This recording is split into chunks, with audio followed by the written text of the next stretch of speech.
estamos en contacto para ampliar este tema con Hugo Pizzi, médico epidemiólogo, a quien le agradecemos este contacto. Como siempre, bienvenido. ¿Qué tal, Evangelina? Bueno, voy Bien. a tomar un poco la introducción Sí, para comentarles que cuál es mi implica, ¿no? opinión sobre el tema. Sí, Sí, o sea, a mí me tocó trabajar con la OMS estando en Francia. En la década de los 80 se trabajó con los franceses y con los expertos de la OMS en Ginebra.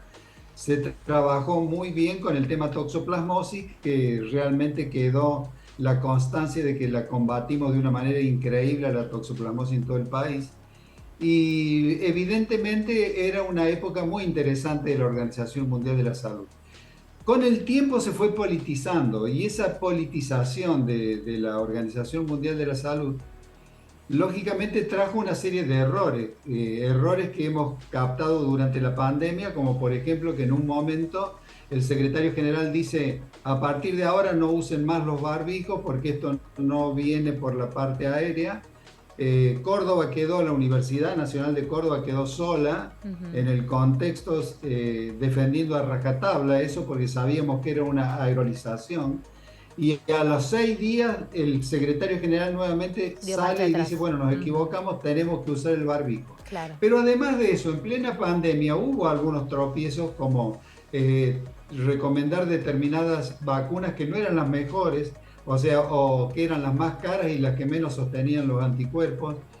Por lo tanto, si usted me pregunta a mí qué es lo que yo siento, a mí me da mucha pena salir de la OMS, porque era una, una organización de Naciones Unidas, una organización que tiene un comité de expertos muy interesante. Vuelvo a insistir, muy politizado en estas últimas décadas. Claro. Ahora, la gran pregunta que se hace todo el mundo, ¿qué nos puede llegar a pasar? ¿Qué No nos va a pasar implica? nada. ¿Nada? Y Ajá. les explico, no, les explico por qué A ver. de una manera muy simple. Nosotros trabajamos constantemente con la Oficina Sanitaria Panamericana, la OPS. Sí. Y la OPS, evidentemente, que tiene delegaciones en Buenos Aires. Hemos trabajado en Entre Ríos. Yo he trabajado en Entre Ríos con la OPS y la doctora Leiva y el doctor Giano sin ningún tipo de problema. Y la OPS es más antigua que la OMS. A ver si se entiende esto. Más antigua y tiene una trayectoria impecable la OPS. Pero además hay algo que es fundamental que nos va a hacer muy fuertes y que nos va a impedir tener ningún tipo de trastorno. Las universidades nacionales grandes tienen un sistema de investigación formidable, e inclusive el Malbrán y todos los institutos que tenemos. Y estamos en una era de la comunicación, entonces yo de pronto puedo saber qué está investigando el señor en Italia, en Roma, que es algo que a mí me interesa, y no es como antes que tenía que esperar una carta. O sea, el mundo ha cambiado, y una cosa, Evangelina, el mundo científico es pequeño, nos conocemos todos. Por lo tanto, no va a haber ningún caos, no va a pasar ningún tipo de Bien. problema que nos puede incomodar, y llegaremos en el futuro quizás a lo mejor en otras circunstancias si realmente nos convencen a poder volver nuevamente. Bien, estaremos atentos a eso y bueno, y también este mensaje de mayor tranquilidad. Ahora paso a otro tema, porque en estas últimas horas se conoció la confirmación de un caso de viruela del mono, así conocida aquí en nuestro país. ¿Y qué implica esto? ¿Qué significa? ¿Qué preocupación puede generar para el territorio argentino, para los argentinos, esta detección que aparentemente es autóctona? Bueno, en general, siempre que preguntamos e investigamos minuciosamente, siempre hay un viajero o hay algo que viene de otro lado, porque esto generación espontánea no es. Hemos tenido muchos casos ya en distintas provincias, sabemos cómo manejarlos, pero quiero que sepan que es un virus que va mutando constantemente. Este es un nuevo subclado del mismo virus que a lo mejor estuvo en Córdoba, en Buenos Aires, en Río Claro, Negro, ese en es otras el caldo oportunidades, IB, años ¿no? anteriores. IB es el caldo. Exactamente, Ajá. exactamente. Pero Bien. es importante que sepa esto la gente. Sí. Esto es un virus de monos que murieron en la década del 60-70. Eran monos que eran cazados para venderlos a laboratorios de experimentación en Inglaterra y fundamentalmente en Estados Unidos.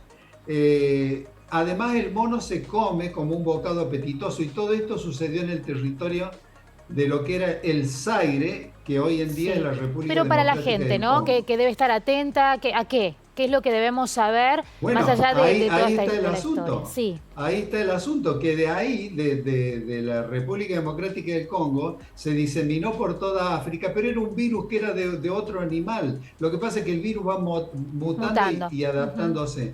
Los primeros casos que nosotros hemos tenido y que hemos visto y que hemos recopilado del extranjero son todos a través del roce sexual, Ujú. contacto sexual. Después se vio con el tiempo que podía ser la saliva. Sí. Se vio con el tiempo que las ampollas que reventaban y mojaban una sábana y quedaba la sábana húmeda, también Ujú. para la persona que durmiera esa noche ahí con roce podía también Ujú. contaminarse, y tiene un índice de mortalidad que es digno de tenerlo en cuenta. Bien. Por lo tanto, yo creo que ha llegado el momento, porque siempre que hacemos preguntas cuando encontramos este tipo de casos, son personas que tienen apetencias sexuales distintas, o sea, les gusta el sexo grupal, les gusta el sexo casual, entonces evidentemente no hay un respeto por el cuerpo, no hay un respeto por el organismo, entonces así sí las cosas pueden suceder, y evidentemente cuando usted empieza a indagar, ¿qué le van a decir? El caso, uno de los primeros casos que llegó era un caso de un argentino que había viajado a Lisboa. Había estado en un grupo donde había 9 personas, había tenido sexo grupal, no sabía con quién había estado, no sabía qué había hecho ni por dónde lo había hecho. Entonces, evidentemente, eso no es respetar el cuerpo, no es ser sobrio, no es ser moderado.